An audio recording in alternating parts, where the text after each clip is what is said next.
Yeah, I've received a lot of requests for this one, so I finally made it happen. Up next, the guy that may have taken over as the GOAT of all living guitarists. He tells the story of his band's biggest hit. This guy and his band were hard rock icons and could outplay just about anyone in their day. But it was a heartfelt ballad that took him to the top of the charts. It's the story of a song that the label didn't want to release, and this guitar hero nearly quit the band in protest. I mean, it sounded more like a singer-songwriter classic than a hard rock showstopper, and it didn't sound like anything on the radio, but he and his lead singer fought for it, tooth and nail, and they were right. It became one of the biggest songs of its time, but it got so big, later on the band began to resent it. They even refused to play it on a big tour with a massive band until that massive band's lead singer wrote a scathing message that forced them to add it back into their set. It's a really funny story. It's coming up next. It's the story of a classic from a guitar legend, next on Professor of Rock. Hey, music junkies. Professor of Rock always here to celebrate the greatest artists and the greatest songs of all time. You know, if you remember trying not to rip a hole in your stomach on your own homemade slip and slide back in the day, you're going to dig this channel of musical memories, musical nostalgia, as we say. Make sure to subscribe below right now, and to get our latest interviews, click the bell so you know what's coming out. Also, check out our podcast. It's on Spotify. It's on Apple. We got great stuff going up there that you won't see here. So I'm excited to bring you another episode from our series Revelations, where featured artists go deep on their greatest albums and songs, insight you just won't find anywhere else. Today, we're going to go with a finalist for the greatest living guitarist. He came of age as the 80s were ending and the 90s were beginning, and really became a household name with an acoustic song instead of an all-out rocker. Talking about Nuno Bettencourt, the band Extreme, and their biggest hit, More Than Words. A lot of people have requested this one, so it's coming up next. More Than Words is all. Coming up next, Nuno tells us how the song was born and that how it's really something special to him now. But back then, the label would not support it because it didn't sound like anything on the radio at the time. You know, this is the time of big power ballads and dance pop and boy bands and, hair metal. And this sounded more like the Everly Brothers or the Beatles. He also tells us about playing guitar on the other big #1 hit of that year. You'll be shocked when you hear what it is. Plus, a hilarious story about touring with Aerosmith and what Steven Tyler ripped the band about. You believe in More Than Words. #1 monster hit that, 32 years later, still huge. We're still talking about it. Kids, it's multi-generational. Kids are still singing this song. They're playing it. I actually argue that for my dad, he was trying to learn, my dad, his friends, they were trying to learn Stairway to Heaven. Kids my age were trying to learn More Than Words. And that's so cool that Zeppelin was your inspiration. I'm getting frustrated just with the fact that they had to play percussion at the same time. It annoyed the shit out of it. He's like, why did you have to throw that in there? It's an easy song to play, and you have to you have to play like percussion while you do it.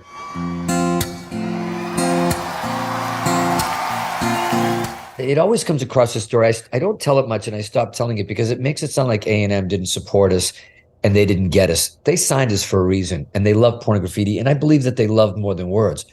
What I think happens sometimes is that this fear comes in when things haven't been done. And labels tend to follow if a Guns N' Roses comes out. Okay, we got to clear the table, get all that hair metal stuff out, get a little dirty.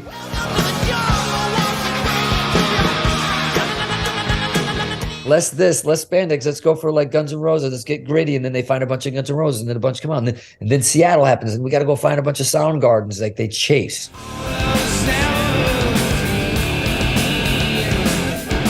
I get it. It's they're in the business of like dishing out a lot of money to make it back. But sometimes record companies, most of the time, at least pre-90s or pre-2000, let's say, they signed bands of the love of. They looked for bands that were different and something that could be proud of. They weren't chasing all the time. I mean, I was in a record company, A&M, which, my God, had Sting, The Police, Soundgarden, Sheryl Crow, Janet Jackson, Carpenters. I mean, the list went on and on and on of bands that we loved. And I was so proud to be there. They were a boutique label, the biggest boutique label ever. And you could walk on that lot and they were like creative, and it just felt home. Felt like it was a place where an artist could hang their hat. So when I say that story about More Than Words, I think it was one of those things where people have to remember there was no MTV Unplugged at the time.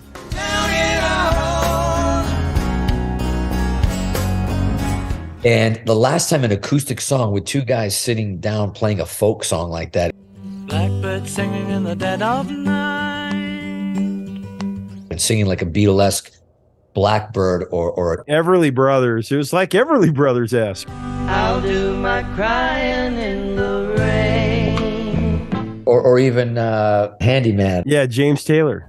Hearts, baby, I'm your handyman. The last time we heard James Taylor stuff was like 70s, right? Late 70s on the radio, except for like obvious the adult contemporary stuff that's still playing that stuff, classic rock. But pop radio, rock radio, hell no. So we were always of the mind, let's run into that burning building because nobody has done it, where everybody's like, well, wait a second, where do we put this thing? What format is this? Rock radio is not going to play this.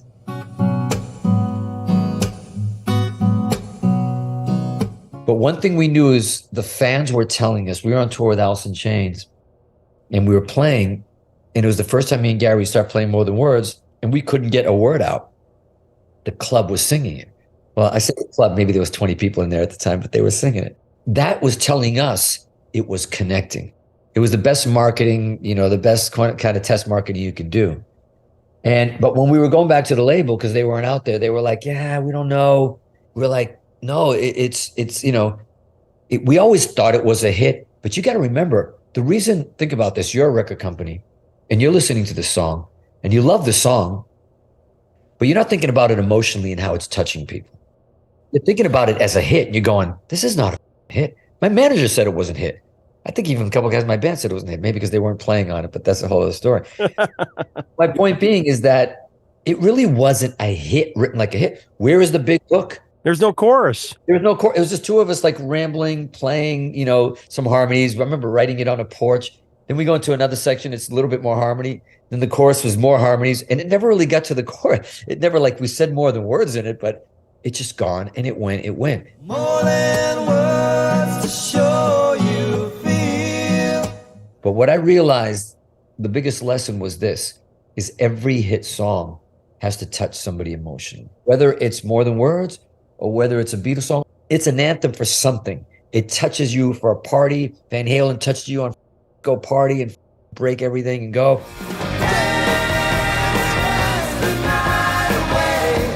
AC/DC was like arenas and your fists up and the space they did, it touched you emotionally. It made you want to do something.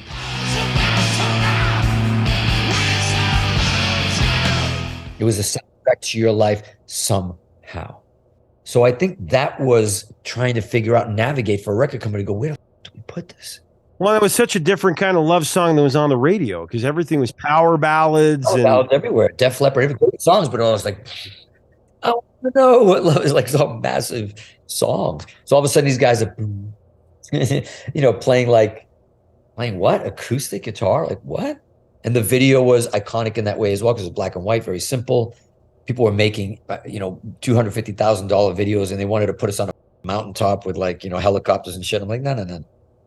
Let's play the song like we play the song, and that's what we did. My heart was turning to. Yeah, and I was like, look, if you guys aren't putting this out, why do I want to do this again? Why do I want to do it? We had a 6-album deal. Why would I want to keep going? So we have this fight every time of not putting out what we are because we're afraid or we're not sure. We're like, do it because we're not sure. Why follow everybody? Why not break that mold? And I remember MTV wanting us to come on and perform in front of some people sitting around, and they wanted us to do the acoustic stuff. And I was like, well, that's great, but I don't want everybody to perceive that we're just an acoustic band. We're going to do those 2 singles. Can we play our rock stuff as well in an acoustic format?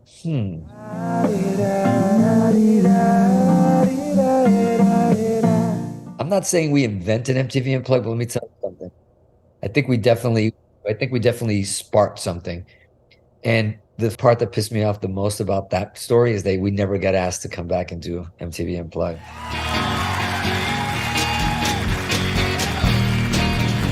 And we were almost like the quintessential band that was should have done it. Right. You kind of inadvertently may have planted that idea. Yeah, maybe, and it would have been nice, but you know how it is. It's like sometimes nothing was easy for us because of our sound, because we were from Boston and all the metal bands from West Coast.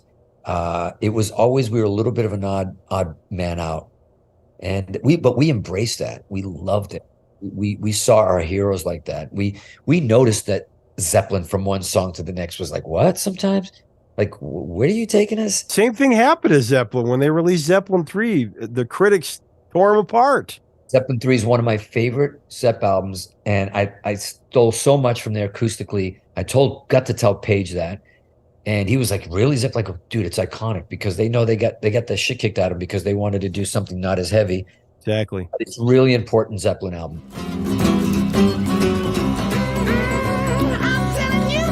I love the imagery of the story. You and Gary sitting on the porch. You start strumming something. Gary runs into the house and hurries and writes down more than words is all you have to do. Yeah, we wrote that in like 20 minutes, man. It was crazy. Is all you have to do. And then recorded on a 4-track, you laid it down.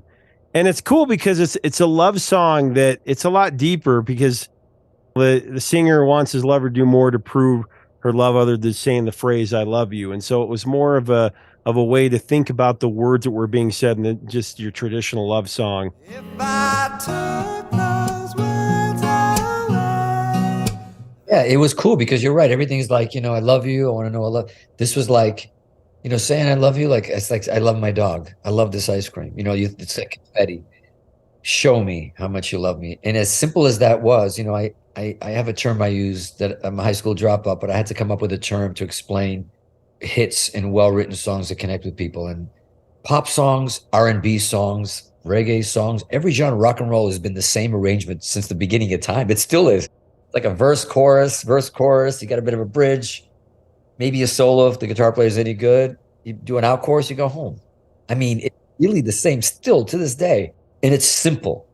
And I always equated it as like nursery rhymes for adults. If you really think about it, it's the same arrangement as nursery rhymes was singing to kids. It's no different than, 5 monkeys, jumping on the bed to London Bridge is falling down to Twinkle, Twinkle, Little Star. But they're for adults. That's simple. And you can do that. And a lot of pop is that simple. You like it, you might sing along, but it goes on its way. Then you add another element to it that the great bands add, and it's complexity. So I call it, you add the complex layers and we got complexity. That's the word you need.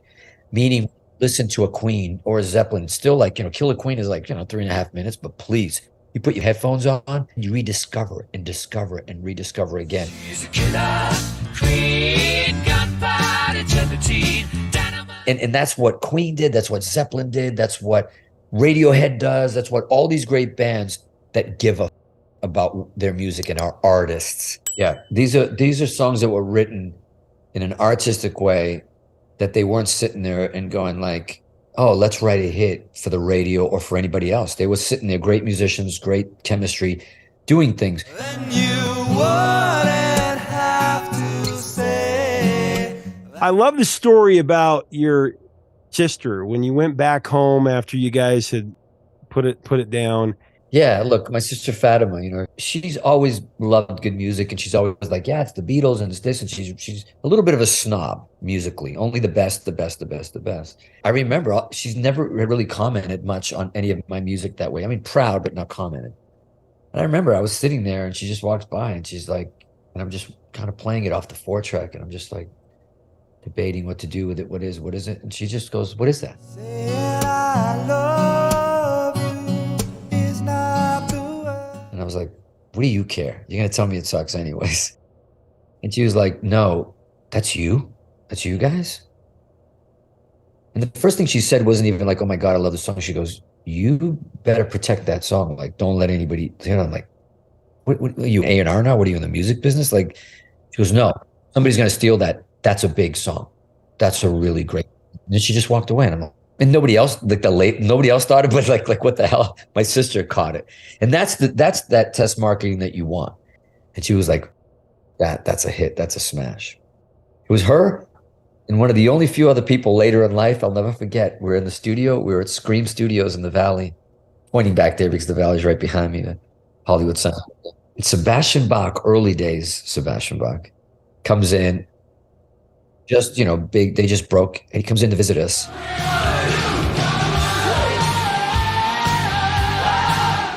And he's in there and listening to the tracks, and then More Than Words, and I'm thinking, this guy's going to go. He literally went, he stopped, and he's like, and I thought he was going to go like, really, guys, really? And he stopped. He just listened to the whole thing. He was like, that's a smash. That's going to be your biggest song ever. And I'm like, Sebastian. To the point where he's like, he was so excited that he's like, I would even quit my band right now to manage you guys to make sure like that's got to be that's going to be the song ever. He knew before everybody else in the business. Well, you called up the president of the label. I mean, that's pretty awesome. That's how much that you believed in it. Al Kafar is the president of the label, most incredible human being, super smart, loved Extreme, supported Extreme. Obviously, we had the A&M of A&M. We had Herb Albert jamming with Herb Albert in A&M studios while he's playing, me and him with a drum machine. Like, that's the relationship you had in there. You're with the A of A&M. And also Moss would come in and doing video shoots. And he was the guy. I mean, wow, this is A&M of A&M. Like, it was a real boutique lot. The old Chaplin lot still there. It's now Henson. But, you know, the question that I remember having a great conversation with Al was, all right, let me get this straight. You guys went into a meeting. You have A&R department, marketing, everybody there. And they're going to tell us that we don't think it's a single. We don't think it's a hit. Fair enough. Why? Because it's opinion anyways. But what I said to him was this. I said, let me ask you a question. We're on A&M and you got Janet. You're making decisions on Janet. You're making decisions on the Neville brothers. You're making decisions on all these amazing, iconic artists. If I wasn't on this label, Extreme wasn't on this label, and you heard us on the radio, would you buy my album? Would any of those guys buy our albums? They didn't sign us. They're just the team that gets assigned to this. So, and each paused. He's like, I see your point. But I said, you're making our decisions for the future of our career, and you might not even be a fan. You might not even like what we do. It's just the next thing on the slot that's coming out. And you're putting your finger up and asking people, and they're like, of course they're going to say More Than Words. Where the you put that? So I think, you know, then they were like, okay, let's test market in 2 markets. And when they did that, I didn't even know what that was. I thought they were just shutting me up. But then I remember my manager called me and saying, hey, they test marketed in, like, I want to say New Mexico or something like that. Thanks, guys. Not even New York or LA. New Mexico. And, like, you know, it was the station that had top 7 at 7.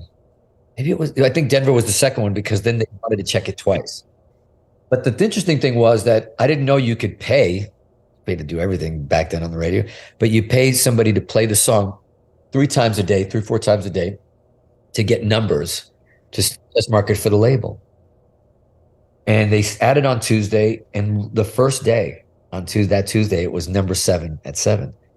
Wednesday higher, by Friday it was number 1 in a week. More than words is all you. It's not me patting myself on the back of the band. It's saying my theory was correct. Give them something fresh where they go, what is that? Break the mold. Don't just go with the format. Like, give them something. And everybody was like, yes, we're tired of all the power ballad shit. Give us something that's organic and is soulful and is right in our faces and all that stuff. Connects with us. What would you say?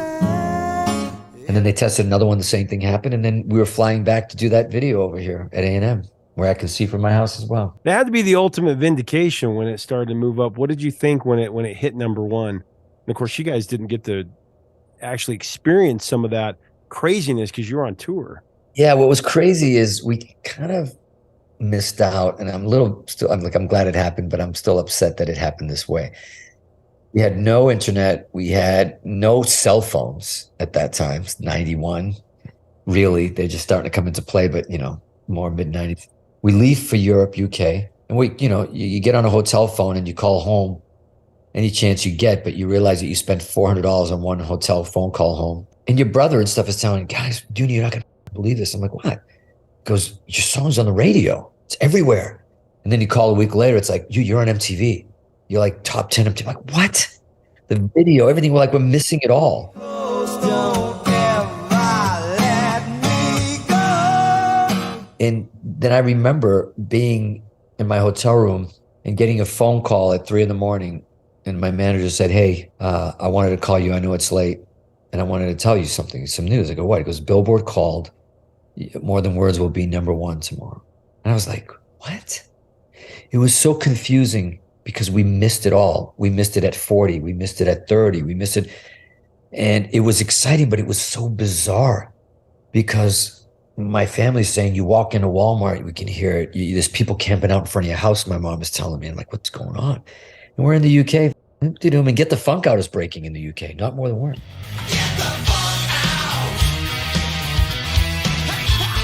And then we got back, and then it went to #1. And I remember running down and banging on the doors of the band and in our underwear and shit. And dude, #1, we got a hit.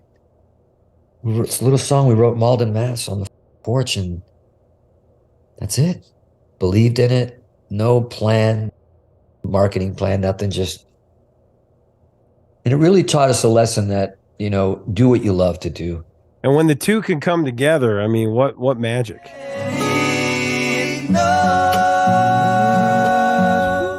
Dude, you got to tell us the Steven Tyler story, though. I'll tell you about that. It was interesting because it's a bad period in our lives, and I don't think it was just because of the More Than we were being told we're the More Than Words guys. The band, we were having turmoil within the band. We were like rebellious and you and this, and we're opening for Aerosmith, and you know what? Everybody, we're not going to even do More Than Words in the set. Here we are. We never played some of these Eastern Bloc countries, these Eastern countries for I don't know, never. And we're finally going, and they love Extreme, and then we don't play More Than Words. And we didn't do it for like, honest to God, the tour. We're so angry and we're so depressed and we're so hating on each other that we're going to punish ourselves. And then punish the fans as well. Punish everybody. Everybody's going down with us. And then we get to the polling gig, after the polling gig, we get to our dressing room, and there's a Sharpie on the wall in big letters like, play the song. And we're like, put that out there, and we're like, oh my God, it can only be one person.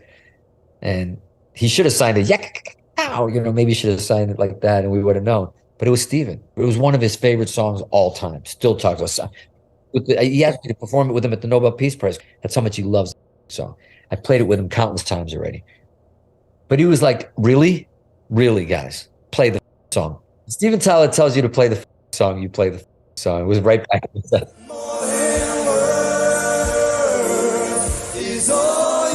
Weird Al deconstructed the video anyway with his song, and then Jack Black and Jimmy Fallon. What did you think of some of those takes?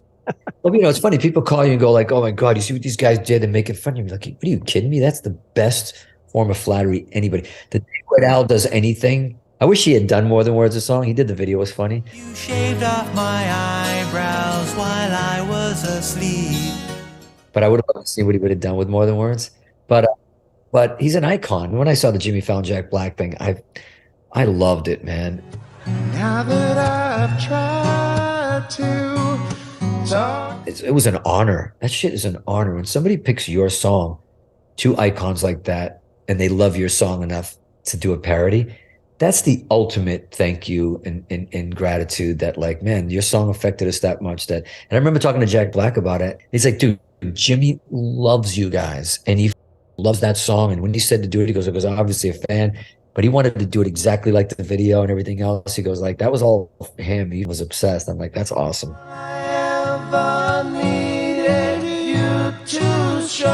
Isn't Nuno awesome? I just love him. Make sure to leave us a comment about Nuno and Extreme in this all-time classic. They released a new album a few years back, and it was mind-blowing. They got some new stuff coming out now. What are your memories of this song? Take us back to, when it came out, it was just something else. If you like our content, we invite you to subscribe. Till next time, 3 chords and the truth, my friends.